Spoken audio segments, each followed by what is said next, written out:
भगवान विष्णु की नाभि से कमल का प्रादुर्भाव, स्वेच्छा से ब्रह्मा जी का उससे प्रकट होना, कमल नाल के उद्गम का पता लगाने से असमर्थ ब्रह्मा का तप करना, श्री हरि का उनके दर्शन देना, विवादग्रस्त ब्रह्मा विष्णु के बीच में अग्नि स्तंभ का प्रकट होना तथा उसके और छोर का पता न पाकर उन दोनों का उससे प्रणाम करना।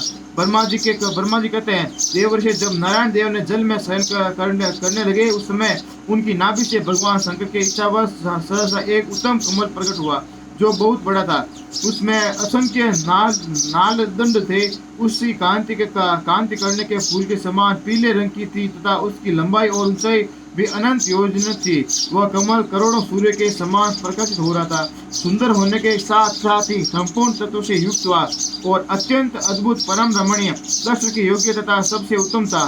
तत्पश्चात कल्याणकारी परमेश्वर ने सांब सदाशिव ने पूर्वक प्रयत्न करके मुझे अपने दाहिने अंग से उत्पन्न किया। मुने उन महेश्वर ने मुझे तुरंत ही अपनी माया से मोहित करके नारायण देव के नाभि कमल में डाल दिया और लीला पूर्वक मुझे वहां से प्रकट किया। इस प्रकार उस कमल से पुत्र के रूप में मुझ हिरण्य गर्भ का जन्म हुआ। मेरे 4 मुख हुए और शरीर की कांति लाल हुई। मेरे मस्तक त्रिपुण के रेखा से अंकित थे। तात भगवान शिव की माया से मोहित होने के कारण मेरी ज्ञान शक्ति इतनी दुर्बल हो रही थी कि मैंने उस कमल के सिवा दूसरे किसी को अपने शरीर का जनक था पिता नहीं जाना।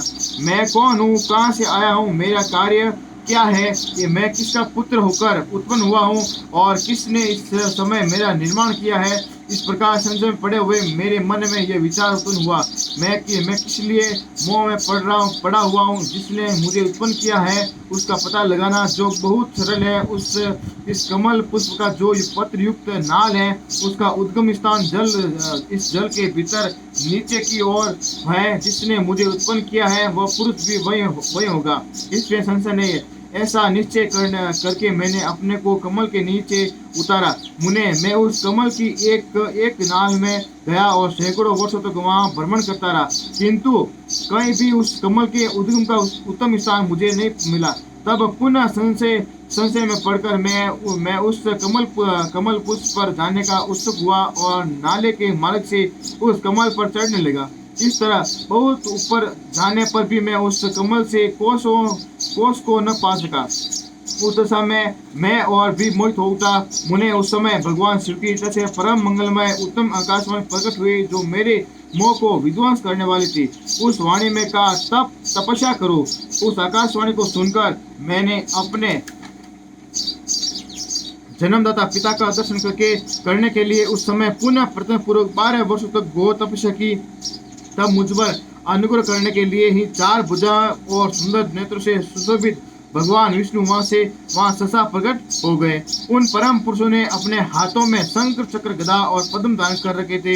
उनके सारे अंग सदल जलधर के समान श्याम कांति सुशोभित थे। उन परम प्रभु ने सुंदर पीताम्बर पहन रखा था। उनके मस्तक आदि से अंगों में मुकुट आदि मूल्यवान आभूषण शोभा पाते थे। उनका मुखारविंद प्रसन्नता से खिला हुआ था तथा मैं उनकी छवि पर मोहित हो रहा था। वे मुझे करोड़ों कामदेव के समान मनोहर दिखाई दिए। उनका वह अत्यंत सुंदर रूप देखकर मुझे बड़ा आश्चर्य हुआ। वे सांवली और सुनहरी आभा से उदासित हो रहे थे। उस समय उन सदस्यत्व रूप सर्वात्मा 4 भुजा धारण करने वाले महाबाहु नारायण देव को वहां उस रूप में अपने साथ देखकर मुझे बड़ा हर्ष हुआ। तदंतर उस नारायण देव के साथ मेरी बातचीत आरंभ हुई। भगवान शिव की लीला से वहां हम दोनों ने कुछ विवाह छिड़ गया। इसी समय हम लोगों में बीच में एक महान अग्निस्तंभ ज्योतिर्लिंग में प्रकट हुआ।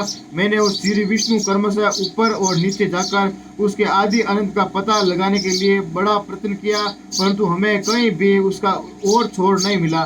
मैं थक कर ऊपर से नीचे लौट आया और भगवान विष्णु भी उसी तरह नीचे से ऊपर आकर मुझसे मिले। हम दोनों शिव की माया से मोहित थे। श्री हरि ने मेरे साथ आगे पीछे और अगल बगल से परमेश्वर शिव को प्रणाम किया। फिर वे सोचने लगे, यह क्या वस्तु है। इसके स्वरूप का निर्देश नहीं किया जा सकता, क्योंकि न तो इसका कोई नाम है और न कर्म ही है। लिंग रहित तत्व ही यहाँ लिंग भाव के प्राप्त हो गए हैं। ध्यान मार्ग में भी इस स्वरूप का कुछ पता नहीं चलता। इसके बाद मैं और श्रीहरि दोनों अपने चित्त को स्वस्थ करके उस अग्निस्तंभ को प्रणाम करना आरंभ किया। हम दोनों बोले, महाप्रभु, हम आपके स्वरूप को नहीं जानते हैं। आप जो कोई भी क्यों न हो, आपको सारा हमारा नमस्कार है। महेशान, आप शीघ्र ही हमें अपने यथार्थ रूप का दर्शन कराइए।